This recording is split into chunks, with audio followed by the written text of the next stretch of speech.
আমরা পৃথিবীতে বসবাস করি এবং এটাও জানি যে পৃথিবী অনেক বছর আগে সৃষ্টি হয়েছে। আমরা যখন পৃথিবীর আদিতে কি ছিল চিন্তা করতে গেলে আমাদের মাথা ঘুরে যায়, কল্পনা করেও কোনো কিছুর অস্তিত্ব খুঁজে পাই না। কিন্তু বৈজ্ঞানিক রিসার্চ অনেক তথ্য দিয়েছে কিভাবে পৃথিবীর সৃষ্টি হয়েছে এবং কিভাবে এখন পর্যন্ত পৃথিবী টিকে আছে।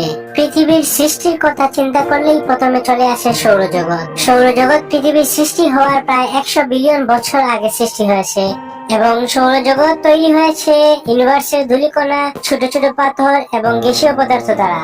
যখন সেই ধূলিকণা, পাথর ও গ্যাস সংমিশ্রণ ইউনিভার্সে ঘুরতে থাকে এবং এগুলি একটি সময় বিস্ফোরণ ঘটায়, সেই বিস্ফোরণ সৃষ্টি করে অনেকগুলো অ্যাস্ট্রোনট এবং এই অ্যাস্ট্রোনট গুলো সূর্যের চারদিকে ছড়িয়ে ছিটিয়ে যায়। এই অ্যাস্ট্রোনট সূর্যের চারদিকে ঘুরতে থাকে এবং সেই থেকে তৈরি হয় সৌরজগৎ। এবার আসি পৃথিবীর সৃষ্টির দিকে। মোটামুটি 4.54 বিলিয়ন বছর আগে আমাদের পৃথিবীর সৃষ্টি হয়। যখন ছোট ছোট অ্যাস্ট্রোনট গুলি ঘুরতে থাকে তখন তারা একে অপরের সাথে যোগ হয় এবং এভাবে তারা যোগ হতে হতে এক একটি গ্রহ তৈরি হয়। ঠিক এইভাবে পৃথিবীর সাথে থিয়া নামক একটি গ্রহে ধাক্কা খায়, যার কারণে পৃথিবী জুড়ে যায়। থিয়া মোটামুটি মঙ্গল গ্রহের সমান এবং এই ধাক্কার বলে অনেকে মনে করেন যে পৃথিবীর কিছু অংশ খসে গিয়ে তৈরি হয় চাঁদ। থিয়ার সাথে পৃথিবীর সংঘর্ষের ফলে উত্তপ্ত হয়ে ওঠে পৃথিবী। গলিত লাভার সমুদ্র টকবক করে চারদিকে, আর চারদিকে ছেয়ে যায় কালো মেঘ। অতঃপর সেই কালো মেঘ থেকে সৃষ্টি হয় বৃষ্টি। কোটি কোটি বছর ধরে হতে থাকে মুষলধারে বৃষ্টি এবং এই বৃষ্টিতে জমে থাকা লাভা আর পৃথিবী হয়ে ওঠে জলাভূমি। জমতে থাকে বরফ, সৃষ্টি হয় সাগর, মহাসাগর, সাথে সৃষ্টি হয় ছোট ছোট মহাদেশ।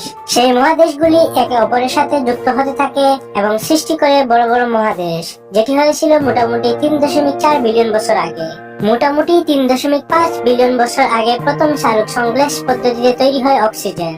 পাথরের গায়ে জন্মানো নীলচে সবুজ শ্যাওলা থেকে প্রথম অক্সিজেন আসে, তবে এটা ভালো কাজ করেনি। এই অক্সিজেনের উপস্থিতির কারণে এমন কিছু ব্যাকটেরিয়া মারা যায় যারা অক্সিজেন সহ্য করতে পারে না। আর এইভাবে 2.4 বিলিয়ন বছর আগে পৃথিবীর অক্সিজেন অনেক পরিমাণ বেড়ে যায়, যাকে বলা হয় গ্রেট অক্সিজেনেশন ক্রাইসিস। প্রথম মহাদেশ তৈরি হবার পর এমন কোনো কিছু পরিবর্তন ঘটেনি পৃথিবীতে। একঘেয়েমি সময় গিয়েছিল মহাদেশগুলির। 750 মিলিয়ন বছর আগে হঠাৎ করে একটি বড় মহাদেশ অন্যদের থেকে আলাদা হয়ে যায়। পৃথিবী একেবারে ঠান্ডা হয়ে যায়, এক বিশাল বরফের গোলার্ধে পরিণত হয়। এক ভয়ঙ্কর শীতের সৃষ্টি হয় পৃথিবীতে। প্রায় 650 মিলিয়ন বছর আগে বায়ুমণ্ডলে আবার বাড়তে থাকে অক্সিজেন। এর সময় সমুদ্র পৃষ্ঠের সৃষ্টি হয় প্রথম একুশটি, এরপর একুশি থেকে দুকুশি, অতঃপর দুকুশি থেকে সৃষ্টি হয় বহুকুশি জীবের। এইভাবে হতে থাকে প্রাণের প্রচলন। এই সময় উদ্ভব হয় শিকার এবং শিকারী। তখন কিছু কিছু জীব সমুদ্র পৃষ্ঠ থেকে উঠে আসে চড়ে এবং তখন থেকে সৃষ্টি হয় উভচর প্রাণী। এভাবে চলতে থাকে পৃথিবী।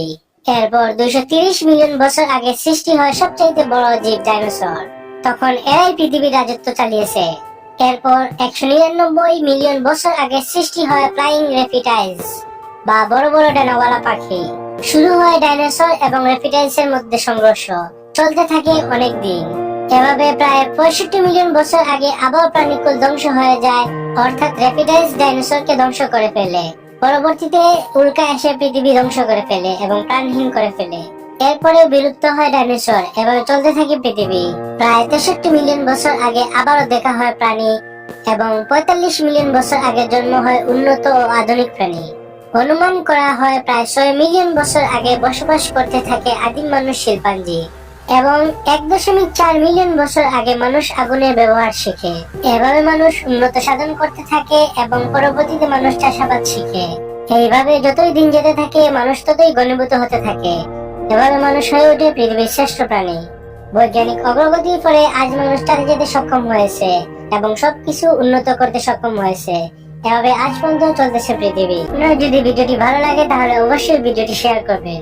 আপনি যদি আমার চ্যানেলে নতুন হয়ে থাকেন তাহলে অবশ্যই আমার চ্যানেলটি সাবস্ক্রাইব করবেন এবং সাথে থাকা বেল আইকনটি ক্লিক করবেন।